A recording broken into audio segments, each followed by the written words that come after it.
Hi guys, good afternoon, good evening, good morning, wherever you are, and welcome guys to Women in Media, Ministry and Motherhood and Work. This month, to celebrate International Women's Day, we decided to sit down with three amazing women to talk about their role in the areas that they sit in. And this year, the theme for International Women's Day is #Break the Bias. Yes, that's right, break the bias in regards to discrimination and stereotypes that women face in the individual spaces that they work in. So my first person that I'll be sitting with will be Lady T, as we delve into who she is, what she does, and how she overcomes the biases that she may face within her role. She's a Christian woman, so I'm excited to sit down with her and to learn and to share and hopefully encourage you as we go on this journey together. So make sure you subscribe to our YouTube channel, Kingdom Focus Media, and follow us on Instagram and Facebook at KFmedia_, and keep up to date, guys. Share this with someone who you know this may encourage. This month we are breaking the bias and celebrating International Women's Day. So watch this space.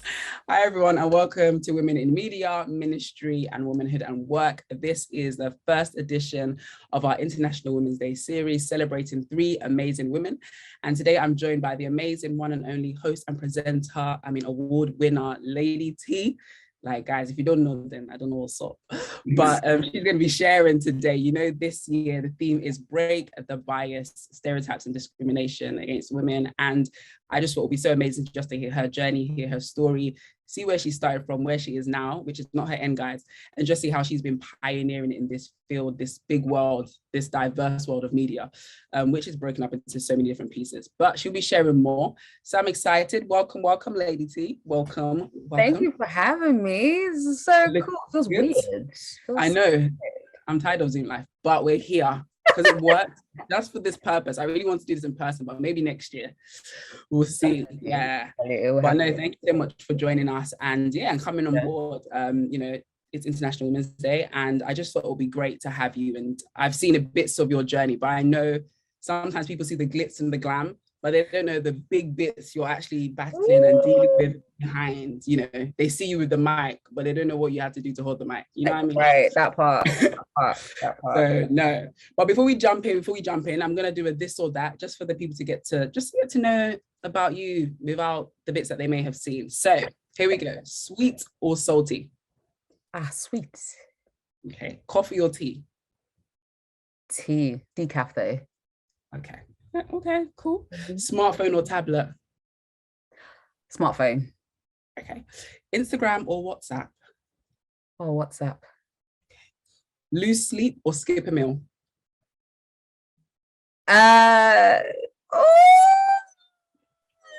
Sleep.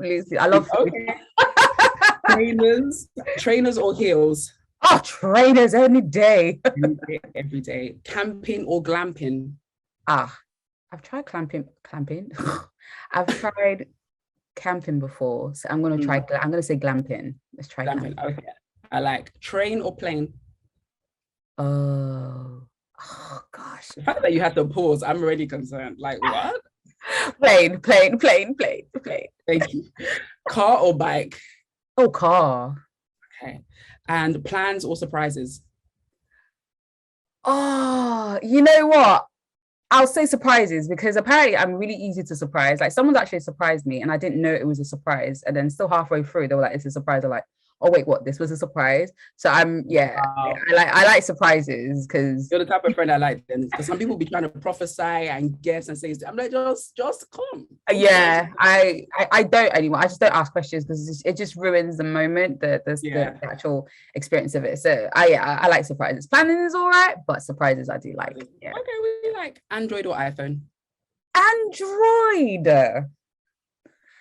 I'm just going to end Zoom and I will be back as I press it on my Mac laptop. That's so funny. Although I'm not going to lie. Yesterday I was using my mom's Android and her pictures were much better. Like, they were actually impeccable. I'm telling you. So I'm not going to lie. I was a bit like, Android camera is doing something I like. Okay. All right, last two. Girlfriends or guy friends? Oh God. Everyone watching, she loves you. She loves you. It's okay. Girlfriends. I'm gonna say girlfriend. Okay. Yeah. And store-bought or homemade? It depends on what it is. But I think homemade. There's a difference, Homemade. something about homemade that is just a lot more. It tastes Okay. Well, especially cake, guys. Okay. homemade cake, Yes. better, better. Yeah, that warm, come out of the oven, soft, moist. I Yes, like, I like. not Well, guys, dry. guy friends, dry kid has been outside in the air. No, I thank you. Or thank you for participating in this or that. Hopefully, guys, you know a bit more. Sometimes we just know people by the accolades that we see, but hopefully, you guys know she likes Oh. homemade stuff. So she's a woman that can cook, likes to cook, Anyway. Well, I don't know about likes to cook, but like, yeah, that's the jury's out on that one. Okay. Fine. I spoke too soon. I can cook, won't cook. but won't cook. Well, I like that. Can cook, won't cook, likes to cook, no cook. Okay. I love it. Well, thank you for participating. Hopefully you guys know a bit more about Lady T now. But if you don't, I'm going to give you this opportunity to just share who you are and what you do. And please, no cap, like just feel free. Who are you and what do you do? Oh gosh. Okay. So so I'm Lady T, but Tolu is my sort of first name, or government name. Tolu Lokwe is my government name.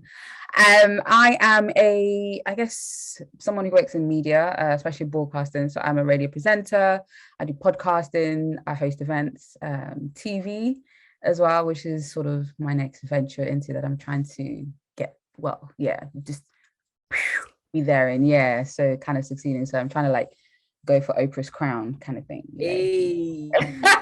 So we're trying to head to that type of level. So she's the benchmark. So we're trying to reach those levels. And that's pretty much what I do. So I'm very, and also I work in music as well. So I'm actually the chair of an organization which represents UK gospel music in the UK. So it's like a body, GMIA. So I'm the chairperson for that, which is really good. And I also do sometimes music consulting as well, for people who need it, just advice and like I said, radio as well. So that's wow, guys. I listen, she said so many accolades, I didn't keep up, but I heard she's on a board. Is it a board? Yeah, board. She's a presenter, she hosts radio, guys, accolades. And she's, like she said, she's trying to let Auntie Oprah rest so that she can now. Yeah, so I can just come in and just slide in. No, I love that. So everyone sees that and hears that, and like you said, you've got like an amazing. Someone else I did an interview with, she described it as a portfolio. Talks about women having portfolios, and this need to not feel like you can only be this. And she says, like, no, you can have a portfolio. You can be this. You can be that. And you literally presented a portfolio here. But just take us back a bit, like, what has your journey been to where you are now? Because if I look back at myself, for example, I know I started off in law, and I'm not, like, what I'm doing now is completely different. Like, where did you always want to be a presenter or host? Is this always what you wanted to do? No. in essence, it really wasn't, because the journey into radio was never my thing.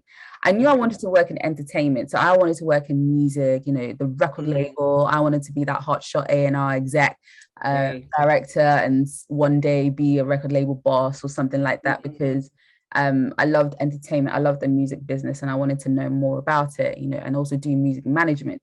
So that's the kind of route that I wanted to get into in terms of music wise, because my degree was in music and media management. So that pathway is just like, a lot of the music business side and stuff like that. Radio just came about, like, I felt like thinking about it now, actually, I felt like I got a precursor or pre-warm up when I was in college, because we were asked, they wanted to set up a radio station at college, and I was kind of curious. I thought, okay, you know what, let's go. My friends and I went. And then within like 2-3 weeks, we were setting up the station, we were writing scripts, we were doing music playlists, we were doing just, it was really crazy how that happened. But then I left that. And then went to uni, not thinking about radio, focusing on uni and everything like that. And then opportunity came up after uni. In fact, I actually did production. So I actually worked at MTV for a while as well. So after uni, I secured like an internship there. So I worked at MTV for a while, which was really great, because I think after uni, I thought, I would love to see. MTV was one of those places I wanted to work in as well, in terms of music wise. And I remember writing this down, and it actually came to pass. And I was like, oh, wow, okay, this is great. And then I thought production was the way to go. But then nothing really happened. And then opportunity came up after when I then finished MTV to do radio with he was basically my mentor at the time. And that's where it started from. And apparently I was really good at it. So I was told. So yeah, I was good at it. And then and then learned and just kept learning and kept doing it. So I was doing the work experience for a while, and then the opportunity to work for a bigger broadcaster in terms of straight Christian music or gospel music came up. I wasn't ready for it. I said no. But my mentor said yes, you're ready, you're ready. And then so I applied for it, and then did an interview, and then I got it. And I was just like, but I had prayed and I said to God, I said, look, if you want to do this radio thing, I'll do it. I'll do it full time, but I gotta get paid. There's gotta be a paycheck, a salary, something that I can, build on. And and then so be it. And then, that happened. So he made a way for that to happen, and I was really shocked. And and then sort of like 7 years later, in that particular job. All right, wait before you pivot, before you give us all of the rice on the plate, wait. I want to go back a little bit. So obviously, like you said, it wasn't always what you wanted to do, but I guess opportunities came. But I think something key that you mentioned there was about having a mentor. And I think sometimes coming into any industry, whatever that may be, like not having necessarily the right backing, like do you feel like, was your mentor a woman or a man, if you don't mind me asking? It was a man. He was a man. Yeah, he was a DJ. If you didn't have a mentor, you would have been able to have made some of those decisions. Because you said, obviously, your mentor said, no, you can go through those doors. Like, how helpful was that, having someone actually to say that, no, you can do this, you can? It was pivotal, because I think without him, I don't think I would have applied for that role. I think I was just left there. I'd be like, nah, like the money's not that great. Nah, I want something better. So without him saying, no, you're ready, you've got this, I know you can do it.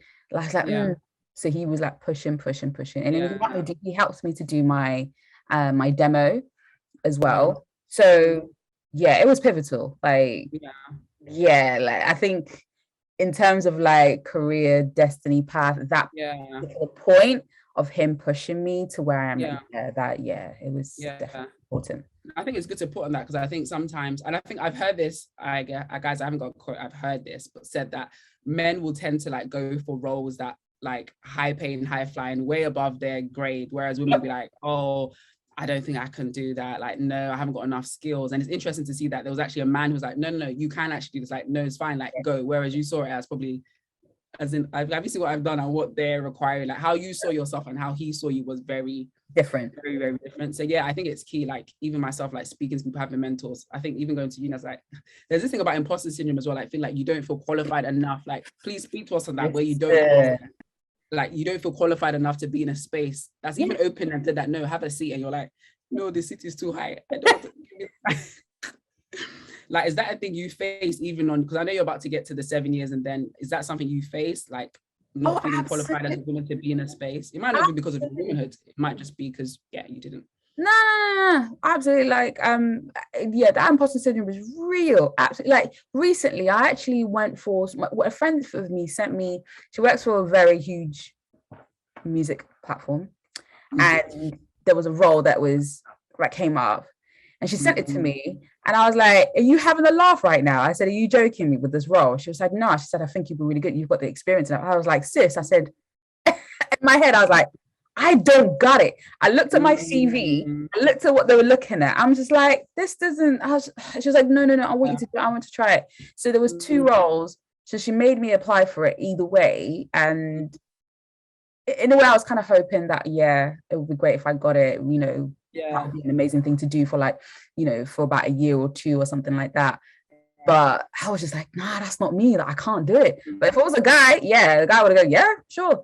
I kind of like straight up like, nah, I don't have that. But what was it though? Sorry, what was it in your mind? Like, what was it when, like, what was happening when you saw the role and you saw yourself? What were you thinking? I was like, I don't think I can do it.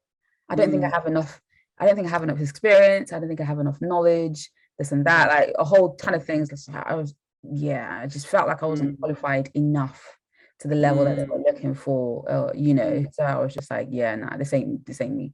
But in the end, I still applied for it. I got a message back saying not successful. So I was like, yeah. I think the main thing was at least I tried. And I think that's the main thing about anything or everything that we do nowadays. Just try it. If it doesn't work, cool, move on to the next thing. It's okay. It's fine. That's how you build yourself. But yeah, the whole imposter syndrome thing is like, even when I was about, I'd say I was about probably 3 or 4 years into the job I was in for 7 years. I felt that I'm just like, I'm not supposed to be here. Like this can't be, nah, this can't be me. I don't deserve this. Like, why am I here? Like, that's not enough. And, you know, so yeah, I felt that so much on a number of occasions. You know, you just doubt yourself and you're like thinking, nah, it's okay. I don't need that.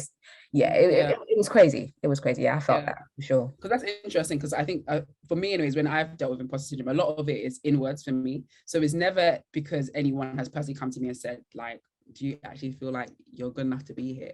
Like, they've not physically come and said that to me. It's not like someone's been like, you're really rubbish. It's just in your mind. It's just in your mind. So with you, was there at any point in the 7 years where you were at one place that someone had said that you don't deserve to be here, or was it literally just an internal? It was an internal thing, but then funnily enough, when things began to happen, I was pretty much, it was almost someone was now telling me that I'm not good enough, that I wasn't good at what I was doing. So I thought to myself, wait, so after 6 years, all of a sudden I'm not good enough. I'm not good at what I'm doing. Like, this ain't right. So then imagine someone now saying that to you, and then you completely knocks your confidence, and then you then believe that, and you're thinking, maybe I'm not good enough. Like maybe they are right. So that whole thing just plays your mind completely. So I maybe I might have felt it a little bit sometimes, but then I was just like, nah, I'm meant to be here. But then when specific people within where you're working decides to say that in other words that no, you're not capable, and I'm just like, huh? That will swing you. It's almost it's kind of soul destroying. I can't lie. It's soul destroying when that happens. And very much so. So that threw me completely. It really did threw me. So how did you navigate that? Because I think there's one thing you telling yourself something and you're already trying to deal with these belief systems that you're like, it's not right. And then there's another thing when someone's confirming what you're thinking about yourself and you're like, wait. So like are you telling me this is true? Like, how did you actively, like, because obviously moving from that into a new, how did you actively deal with that? Like, what was your man? You know what? It's good to have good people around you. It really is good to have people around you and to remind you of what you've accomplished and the things that you've done, because that's the only way you're going to recognize that, like, nah, you're actually good at this. Like, there are people who specifically ask for you when to do interviews. So that's a good thing, you know, and they remember you as well. So I had to, one of them was definitely having people around to encourage me and to say, nah, you're good. It's okay. You got what it takes. Don't let that, stop you from believing that you can't do something, because you can. Look at how far you've come. Look at what you've built. Look at what you've established. Look at all the things that you've won or recognized for or nominated for. And I was just like, And then the other side was me having to like believe it and then overcome it. Like, nah, this ain't me. Because if it was me, then I wouldn't be here, or God wouldn't have put me in these positions and all that kind of stuff. Like, if I wasn't meant to be, or if I wasn't capable enough, like all these opportunities would not have presented itself. So clearly I am, I have to remember that and just like begin to shift my mindset and be like, you are capable. You can do this. Like, this is your path, and to other things as well. So so it was a combination of friends and then me trying to talk my mindset and then praying as well. Really pray. Oh my God. Getting your knees, because I think it's so important that you know what God says about you, and because the thing is, ultimately what he says about you is the highest order. and man will have an opinion. And the thing is, man will always have something to say. That's the only thing. And the thing, even if it's good, you can't allow the praise of men like to be your what's it called? Honestly, you can't just be the thing that you stand on, because when they stop praising you, then what happens? It's like you need to make sure that God, like you need to know that you're assured in him and who he's called you to be and where he's placed you ultimately. So no, I love that. And so just going on, so obviously you said you were in a role for 7 years, and then you journeyed out. Like what was that like, moving into somewhere new? Woo! That was scary. That was really scary. Coming out with something that was your safety net, you knew, you were comfortable in, which was, I think that was the issue. And then coming out onto your own. That was a hard process. And then I think that actually happened when the pandemic literally began. You know, because I thought, okay, you know what, I'm leaving this role, I'm about to venture on my own, had so much planned. Like, it's funny because a few projects came up as I was leaving to start. And I was like, oh my gosh, like, wow, this is really going to happen, isn't it? It was all getting ready. And then all of a sudden, lockdown happened. So I can't lie, it was really hard because I had to break out from what I was known for. Like, I felt like my identity was this particular place where I was, which was good, but then now that's not there. Who am I? So I really had to figure out, who am I without that anymore? Because I was that person when I was in that, people knew and everything like that. But now who am I without that? Like, who is Lady T? Polly, like, what does she do? This and that. So that was a really hard journey to establish. And I tell you what, it was, some emotional moments, some comparisons, some doubts, lots of tears, lots of what's it called? I don't know if it's self-sabotage, but I just didn't believe in myself. I was like, no, I can't. Was that mainly because you've attached yourself, like that's what you were known for? You were known as this is who I was. So it's almost like a part of you got stripped. Like, you're like, was it literally? Okay. It was literally that, because you were known for this. And I think what it was is like, okay, so if I now leave that, like, will people still know who I am? Will I still be, relevant? Would I still be, important? Like all that kind of stuff. Will I still be useful? Will I still have the same people contacting me? Or because when you're doing something and people will just be hollering at you, but then it's just like, are those same people going to keep contacting you? Are they going to do this? If you ask for help, are they going to help you? Are they going to reach out, kind of thing? So all that was just playing on my mind, and I was just like, God, this is this is hard. So so all that played on my mind, and I was just like, man, this is. It was really, really hard. But I think now I have that. I feel like I just still need a little bit more. I feel like this year I need to make it happen in terms of, Lady T has arrived. I feel like I'm 70%. Come on. 70% there, establishing new things and just doing this and that. Yeah. But I think the rest of this year is really about like cementing that for real. So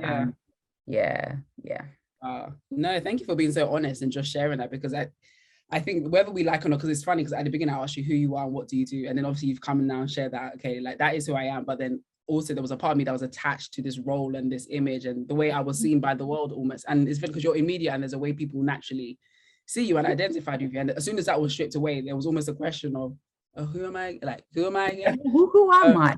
Yeah, and we do it so like self-conscious, like we do it like almost like if someone asks you what do you do, it's almost like you share your accolades, like I'm this, I do this, I've got 5 businesses. Like, it's never just enough to just say I'm a child of God and my name is Danny. And that, do you know what I mean? It's like you feel like you have to say a bit more, like you feel like you almost have to, like, I don't know, like I have to sell myself. That part, you really have to sell yourself, and you're just like, how do I do that? Like, what do I do? How do I say things, that sounding, this, that. So it was hard. It was an interesting transition for sure. But I love that. Okay, and so like coming on to the next question about, so what do you think it means then to be, because I guess talking about all of this, there's like the mainstream media, for lack of a better terminology, that we see and everything, and how women are presented and how people are presented. But for you, what does it mean to you personally to be a Christian woman in media?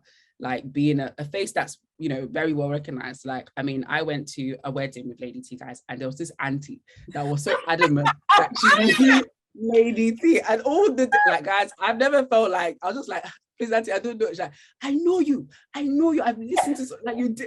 And every time we would see her, she was just like, I know you. So And then, listen, guys, and then we were having our kind of days, and then another girl goes, oh my gosh, like, Candy, like, with Lady T, like, have you stopped? Like, when is the next one coming through? And it's so interesting because when you're like a believer and you're out there, sometimes it's easy to just think like, oh, no one sees me, like, I'm just there doing my thing. And then some people tell you about a podcast you did, I don't know how long ago, you're like, oh, you listen. Oh, you know me. So for you, what does it actually mean? Like, is there, do you think there's a bigger, I don't know what the word is I'm looking for, like a bigger emphasis, a bigger pressure, you being a Christian woman who's in the media and you're very much out there, like you host, you present, like, you know, people know about you from what they see. Like, what does it mean for you? It means a lot, because I feel like you'll be a lot more, as a Christian, when you, well, should be more grounded about what you do and the kind of things that you take part in it. And is it harder?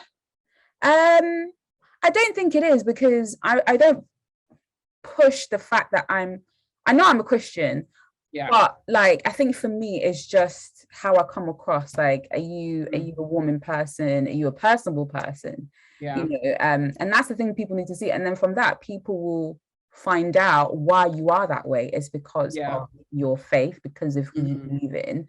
And, you know, and there's this crazy perception that Christians aren't fun or anything like that. And then one day someone actually sent me a DM on IG, and they said, thank you for making Christianity look fun. Wow. Thank you for making it like look that you can, it's okay to have fun. It's okay to do things and whatnot, and not you know, think it's like this whole boring thing. And this is the thing, and I think for me, what I do, I need to show people that, like, look, yes, I'm a Christian, I can be serious, but you can have fun as well. You can, you know, relationship is with God. How you work that in your private time, that is up to you, but know that the essence of why I am here is because God has allowed it to happen. But I can't say it was because of so and so. It might be because of so and so, because there's no way that I could have gotten to that person without the way some crazy things have happened, and I'm just like, there's no way that could have just happened, because God has used something in the midst of that to make it happen. So for me, it's not really, I don't think it's an issue or a problem. I think it's just who you are as a person. And I think, and you always have to remember that you're the first representation of Jesus. So are you going to be someone who's rude? Are you going to be someone who's obnoxious, who's arrogant, ignorant, all that kind of, because Jesus wasn't any of those things. He was friendly, he was a warm person. And we have to represent that. That's what we have to represent, no matter where we go. So for me, I don't really see it as an issue as my faith or anything like that. It's just ingrained in me, but you will see who I am because of my faith. No, I love that. I think when it's your lifestyle, it's just how you live, like people will naturally see that, oh, you're such a lovely person, like, like being a Christian means I'm friendly, like, oh, you love people well, like, like you literally carry the nature and the characteristics of Christ. You don't have to wear a t-shirt to say I'm a Christian. This is it. You don't. You actually don't. And I think this is where a lot of people get it wrong. You don't need to say I'm this. No, it's your character at the end of the day. And if your character is straight up stank, people are gonna know. It's just be like, really? Is this how Christians are meant to be? Like, I think for me, I've just, like I said before, I've got it in the back of my mind that, like, I'm the first representation of Jesus or of God, like the nature of who he is. So I have to be mindful, like, I have to be nice to people. And it doesn't take a lot to be nice, to be polite, nothing at all, you know. And you just be warm, be personable, be inviting, you know, not cold or anything like that. So like that really does help me in this industry. But as a Christian, it's it's part of who you are. So it's what you do. It's like how you you're not thinking about how am I going to be a Christian, like you literally just live out your faith daily. I try to. I love that as much as I can. I love that. I love that. But obviously, like you said, that you try to as much as you can. But some people, like, just because you're trying to live your faith out, not everyone that you meet or come into contact with will be trying to do the same, basically. Yeah, Some people are exactly. still being worked upon. And obviously within this industry, like sometimes some spaces can be very male dominated. Women can be seen as quite sexualized, maybe not so much like within our Christian circles, but women can be seen as sexualized and objectified in some places. Have you faced any biases or stereotypes because you've been a woman? Have you faced anything? Not as such, no. I can't say that I haven't. Yeah, and if I have, I haven't noticed it, and maybe there's a reason that's the case. Because I really feel sometimes God shields us from a lot of things that we don't need to, and then just navigate around it, and then puts us above or beyond what they're trying to put you in or label you, and then they'll be like, "How did you do that?" I don't know. I just did. It just happened, kind of thing. So I've not really personally. I know people who have, but I have not personally experienced that as such, because I'm a woman and this and that, and you know that I think that over sexualized kind of thing, I'm always very mindful of that as well, like just how women are perceived and stuff like that, and I try not to go into that. I mean, I'm me, but I try not to like put myself, because you know there are some women who intentionally do things to put themselves in that position. I'm just saying, ladies, you said some of y'all intentionally. Maybe. I don't know. Like, so I think. Do you know what? They're like, let's be honest. A lot of women and men, they intentionally do things to get themselves into places and stuff like that. And when they're not there, and then things now begin to happen, but it was like you can't really complain because it's what you did to get there, and now you want to try and backtrack. It's not really gonna work, is it? It's a hard one sometimes, because sometimes you have to get, I'm gonna go far extreme, guys, far extreme as far as rape, right? And then you have the, for example, that, oh, but you know, it's what she was wearing was provocative and she shouldn't have worn that. And I'm just like, okay, what she was wearing was your opinion, but that guy should also be able to deal with self-control. Exactly. Deal with self-control.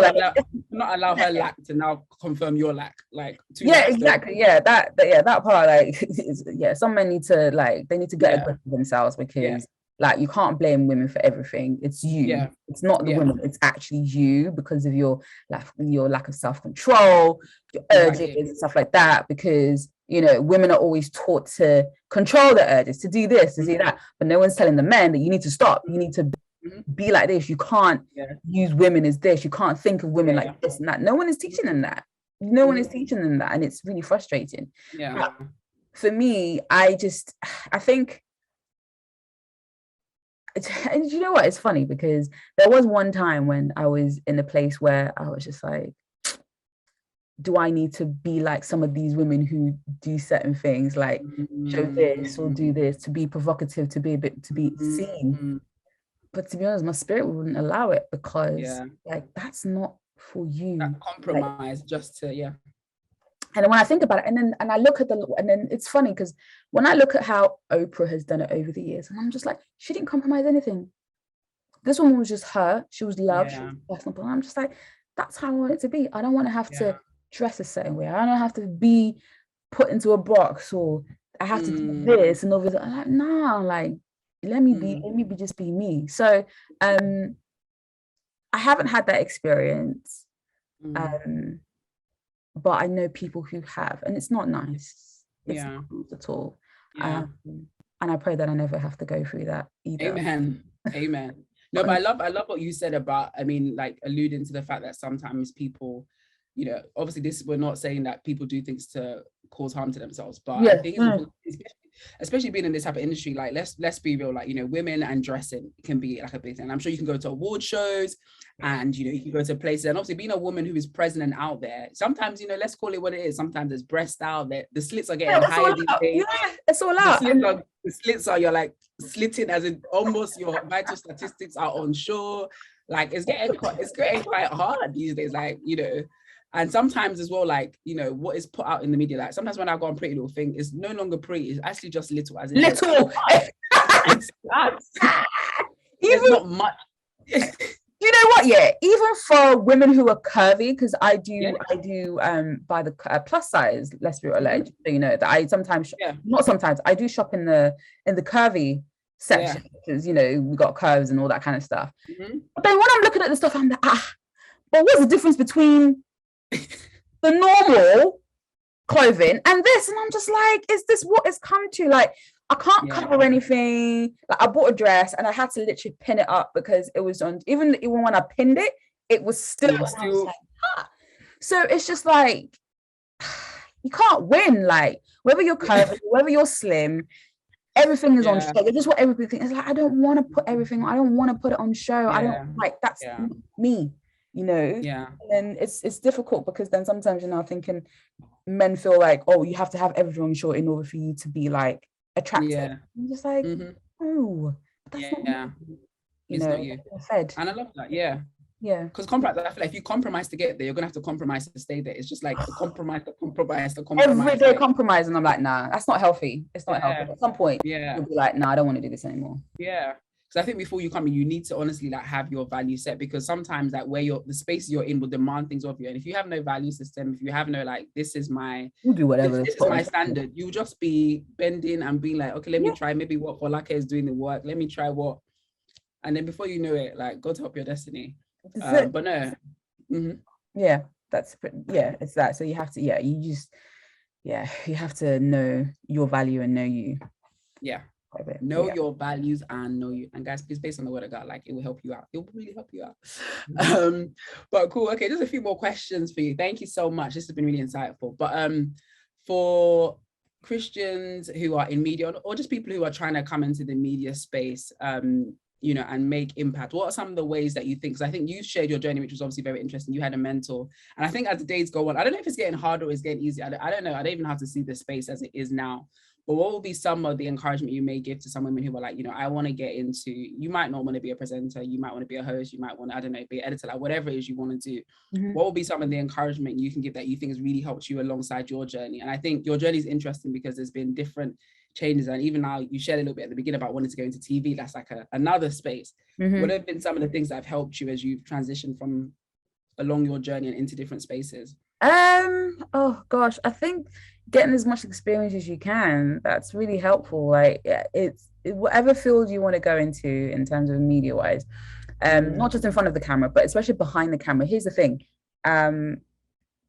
It's important that we have people behind the scenes calling the shots, especially people of color. It's important that we get them in that position. So don't feel like you have to be in front of the camera, because if your heart is behind and calling all the shots, you know, to be an exec or anything like that, let that be the case, because you open doors for others, for people like you, and don't hold that power and not let them through, because there are some people of color who get into this position but don't actually make any room, open any doors for any of their people. So you have to be careful of those type of people. But I would say, first of all, get the experience, whether it's in front or behind, and just really work on that.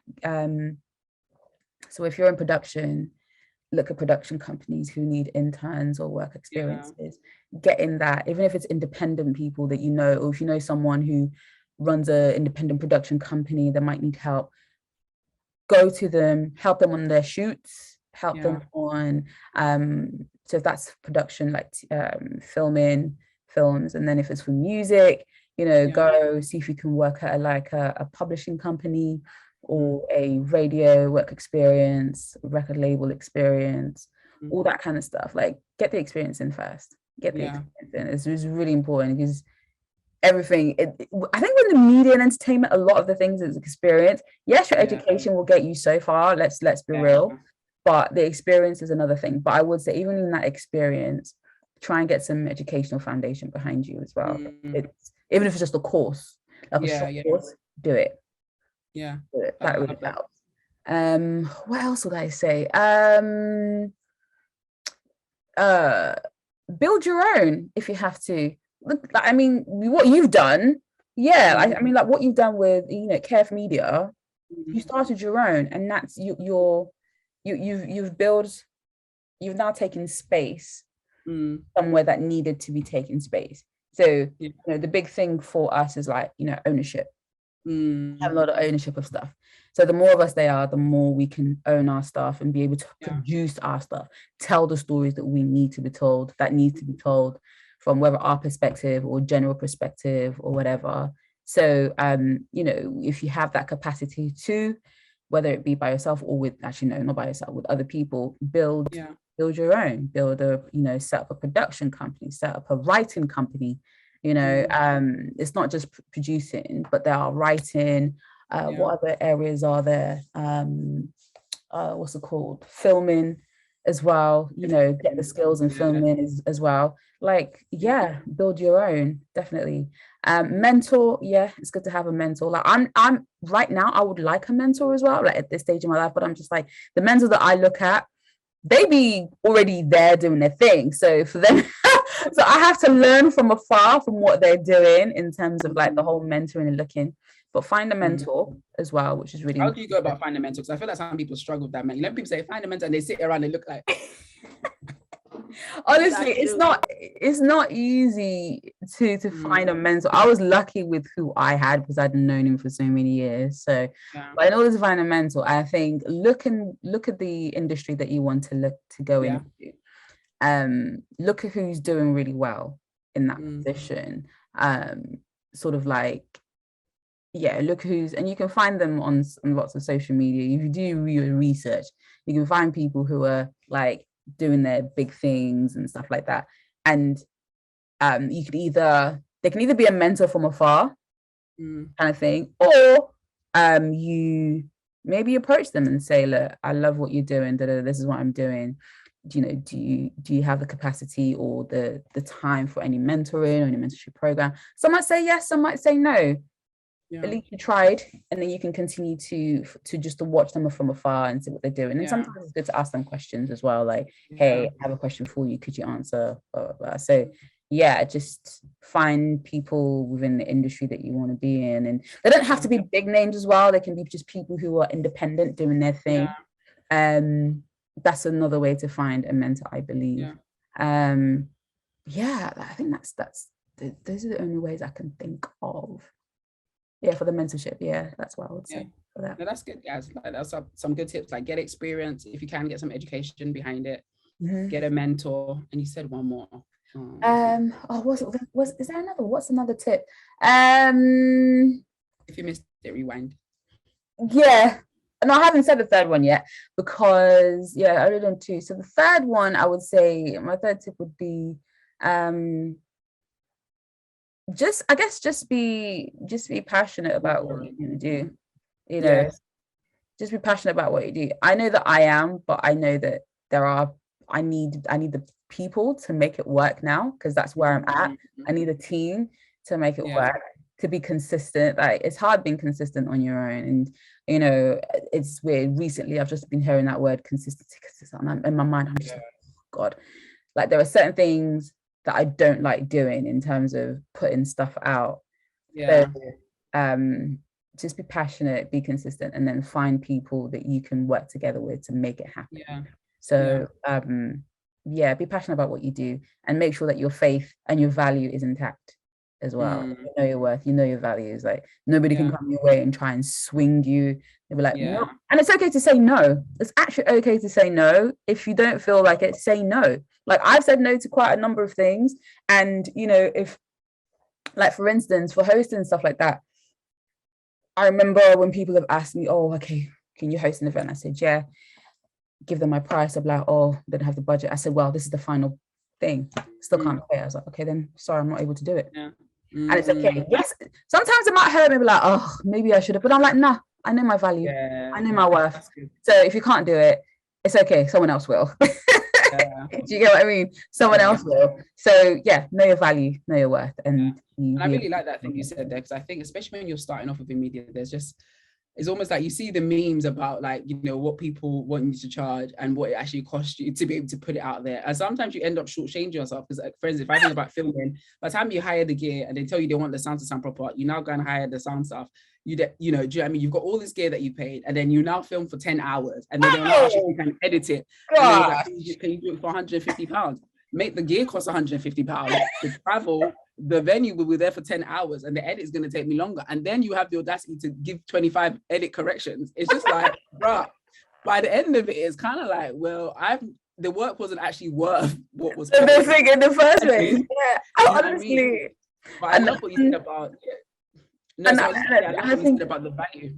Yeah, the value. Yeah, and I think for me as well, like when I know that I'm working with people, because like there were so many people that I could have approached, but I knew is like I don't have the money to pay them, and I don't believe in not paying people for their work, because I'm in that position where like, okay, if someone's hiring me, I'm gonna want them to get they're gonna have to pay me.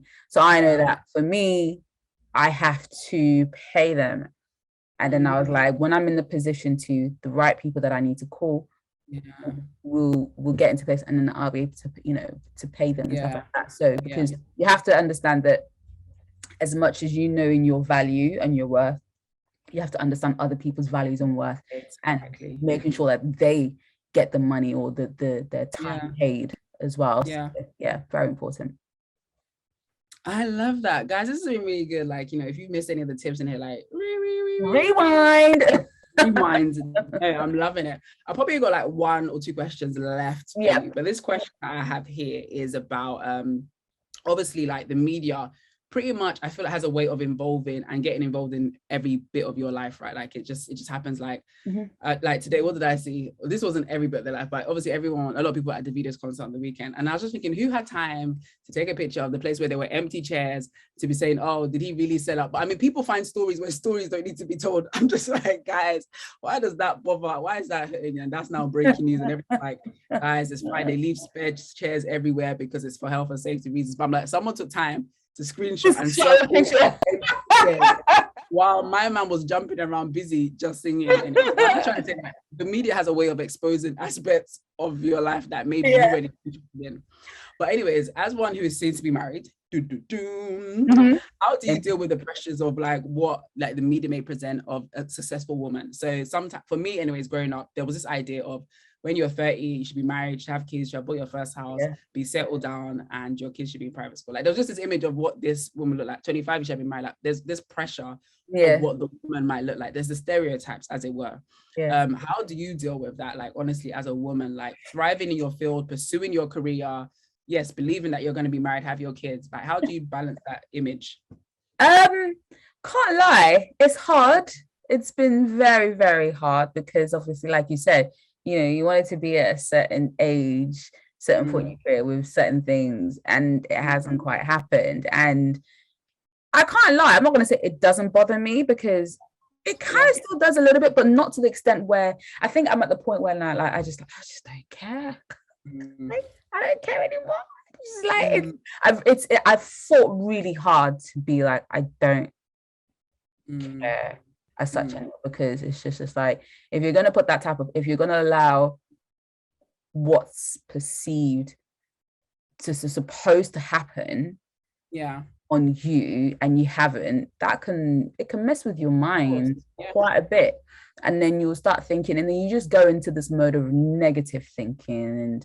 And don't get me wrong, I've been in that position. I've been in that whole comparison mode as well, like comparing yourself to this person. Oh my gosh, this person's doing what I should be doing. This is what I want to do. Why are they doing it? It's just like, it's hard. So I've had to switch off a number of times in terms of I have to switch up. Social media is the worst these days now, to be honest with you. I've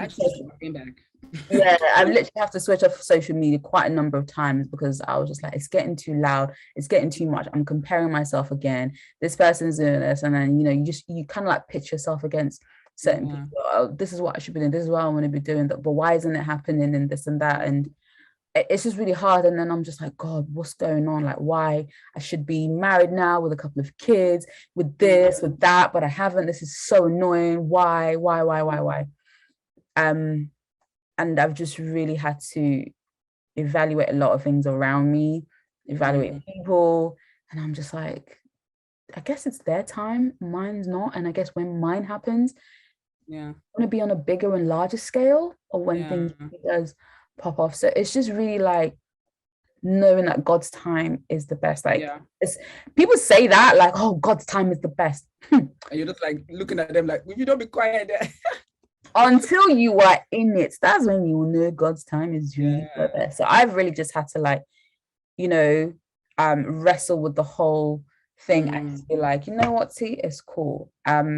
And I look at a mm, lot of the women that I look at in terms of who are in the media and who are doing successful in terms of what I want to pursue. yeah. They didn't start until their late 30s and in their 40s. Yeah. And I'm just like, and they're thriving and and they've had such longevity, that word. Yeah. That, Yeah, they've had a long, they've had a long career. And I was just yeah. like, it's okay. I know this generation is very quick to want things to happen and Mm, do this and to do that and to be, and it's just, um, but for me, I'm just like, okay, God, I've seen these women. Like, so yeah. let me tell you, the women who I've really looked at were, and they're only like three, really, Mm, or maybe four. So you had, what's her name? Good old Trisha. She was in her late 30s or 40s when she really started a career. oh, Then yeah. you had people like Oprah. Oprah Mm-hmm. was in the late 30s. Ellen was in her 40s. Mm, There's a lady, Tamron Hall, she's just got on her own chat show. Like she used to be a news anchor, mm, late 40s. wow. Um, Yeah. and she's doing great now. And I'm just like, Yeah. it's okay. Like, Yeah. your time will come. And maybe this is now the time. Start preparing yourself for the Yeah. necessary things that you need to do. That's Because it. once you do, then boom, like in the flash of an eye, things will just then like all of a sudden poof, Yeah. happen. Yeah. So for me, I've just had to like, okay, yes, I don't have, kids. I'm not married. At the yeah, exactly. As to the way so that I can have this and be fulfilled. Maybe it's when I start to think, okay, leaving it to God, because Mm. God, it's your. I would say, and this is how I always say. I have conversations. I say, God, remember, it's your name that's on the Your line. name. Come on. It's your name that's on the line. So if it doesn't happen, I would be like, well, I mean, Yeah, what you say? faith, and I think also learning to another way I've dealt with it is learning to actually believe it. I Yes. struggle to believe sometimes, even though when I see things and I'm just like, oh God, this is where I want to be.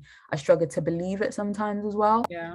So I've had to learn to believe in what I want. That's it. Um, and obviously put it in a picture form, which has been Mm. great to see, Yeah. and just really believing that you can have that. Yeah. It can, Yeah. it can. It's okay. Yeah. It might not have happened now, but you wait. Yeah. It's gonna happen. Yeah. So I always dream of like my house, my car. I Come dream of on. like the set of my TV show.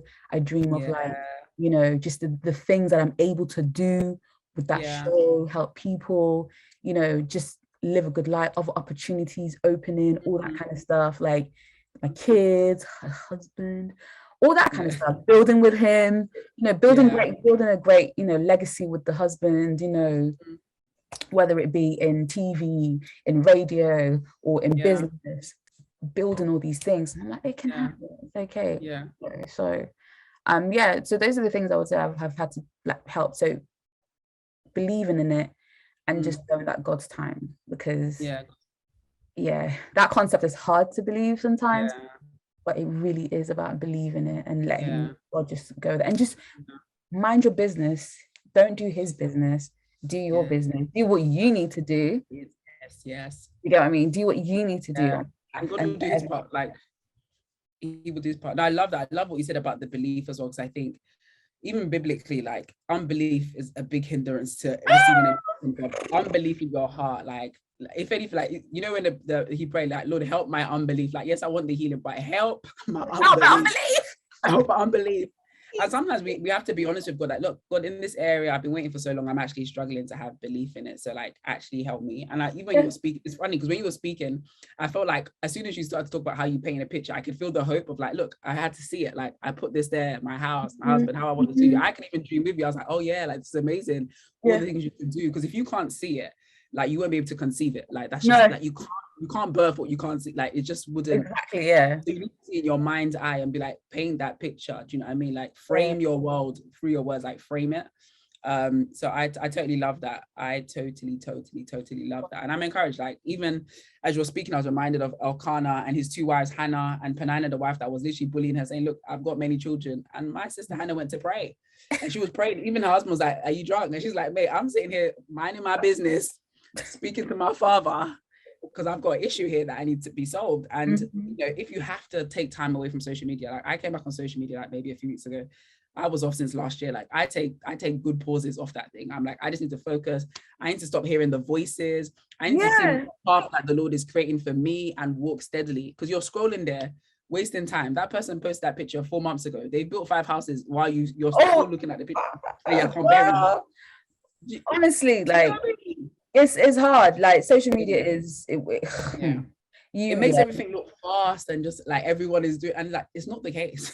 It really isn't, no. And that's why I say I have a love-hate relationship with it. Like there were months where I just won't post because I'm just like, I don't have anything to post. What do you want me to post? Do I have to find something to post? And then, you know, people say content created this, and I was like, I don't my mindset is just not there to create content for people just to keep, like, for me, like, if you follow me, fine.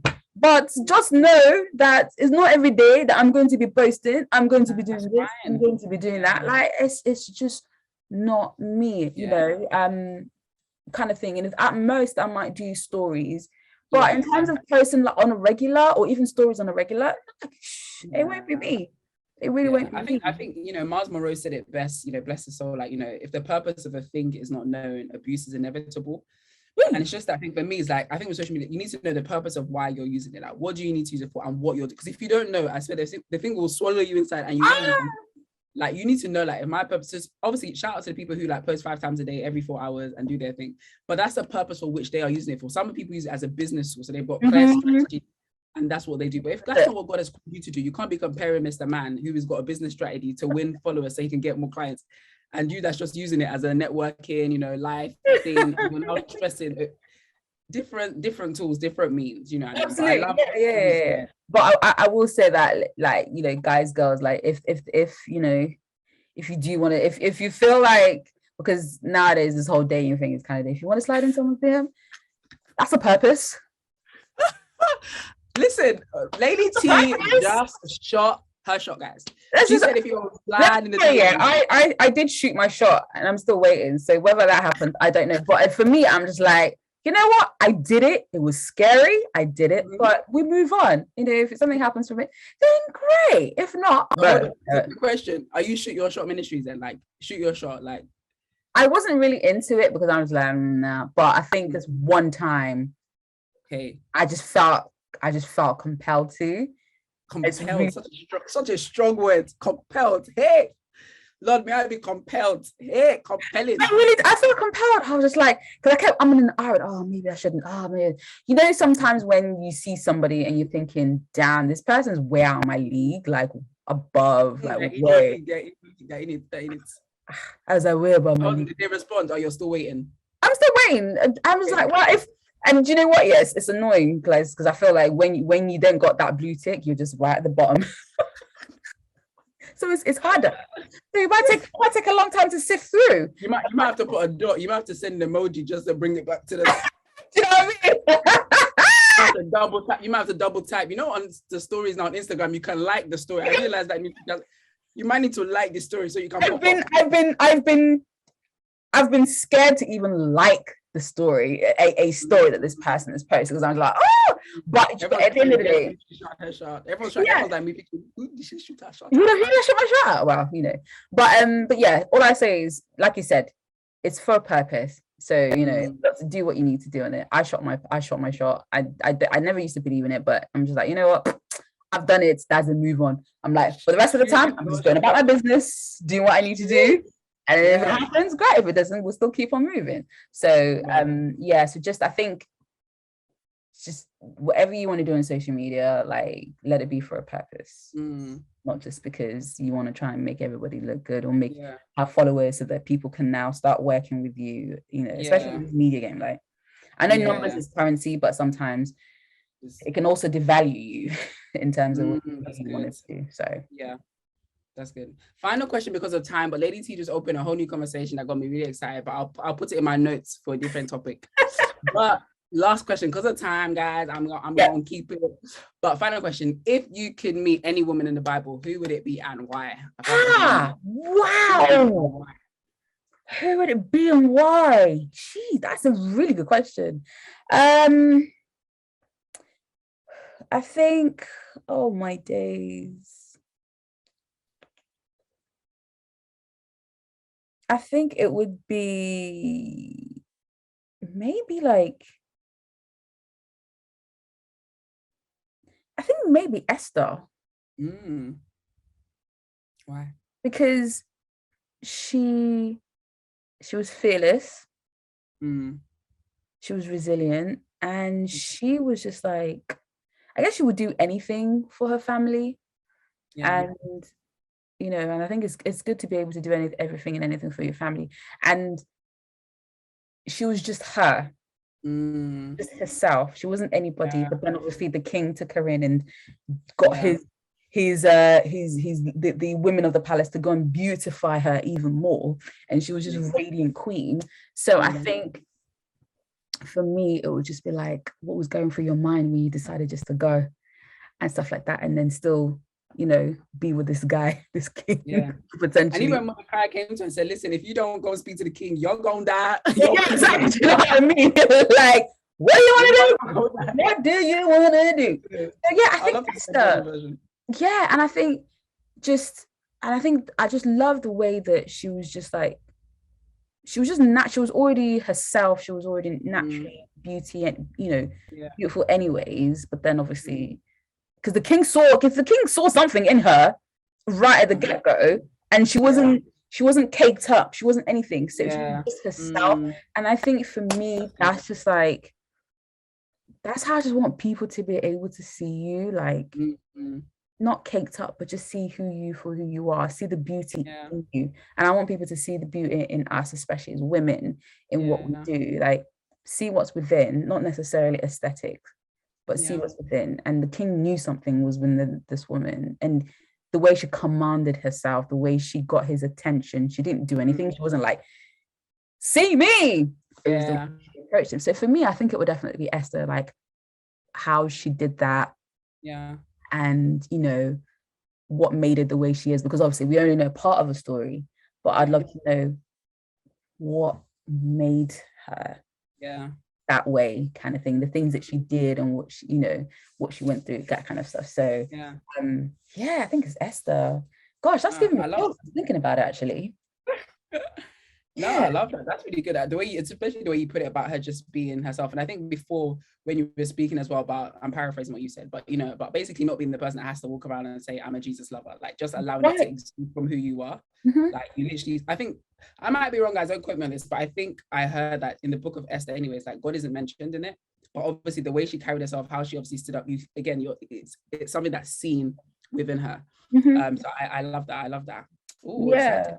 Honestly, it really is. And I think for us women, or even men, but women in particular, like, if you're a woman of faith, be a woman of faith, be good, but just be personable, and don't throw the whole faith or Christianity thing into people's faces as well at the get-go. Like, let them find out later on, like, what is it about you? Oh, this is what it is, this is why. And then you explain to them that way. Just be you, you know, know your value, know your worth, be resilient, keep pushing. And I think sometimes you might not face a lot of the things that some women go through in the industry because of your foundation and who's behind you, because honestly, God will shield you and God will put you in places that you never thought possible. And there are a few places that he's done that for me. And I know there's still more to come as well. So yeah, that's what I'd say. Well, guys, y'all heard the word. I feel like she literally did a prayer there for us. Like, be you, be who God has said you're to be. God will bring you into those spaces. You don't need to do things to You don't have to create space for yourself. God creates a space, and the doors that he opens, you can walk through when you're just literally who he's created you to be. So Absolutely. guys, if there's anything, be encouraged by it. Don't feel like you have to put on a persona, be someone else, copy someone else, compare. Like literally be you. Like I love the way you said about Oprah, like when you looked at the people that were like inspirations, if I can use that word, they were just them. Like they weren't, it's not like their breast was hanging here, like they were just themselves. This is it. This is and it. They're still in those places. I think find a template of who you aspire to be like. And if they didn't go a certain way that you're trying to go, then don't. If it hasn't worked for you, then you know that it's not meant to be that way. Just like be you. And you know what, even me saying the stuff that I'm saying today, like, don't get me wrong, as I'm speaking it, I'm still encouraging myself as well at the same time, because obviously we go through moments. So as it encourages you, I know that I'm encouraging myself to continue do what I've encouraged others to do, because otherwise it will just be empty words, really. So this has been really good. Like, I can do more of these. This is so cool. So much thank you. No, it's exciting. Thank you so much for joining us. I mean, like I said, next time, guys, I know it's like KFM, we're like in our houses, like I'm using like this wonderful webcam, guys. But guys, next year, like, you know, big, better in a studio, it'd be nice. It'd be live production, maybe an audience even. Hey, but no, honestly, thank you, Lady T. Thank you. Come on. Thank you for joining us. Like, I've been encouraged. Hopefully you guys have been encouraged. This is Women in Media. We've got ministry and motherhood and work coming up next. So yeah, watch this space and subscribe, follow, and all that good stuff.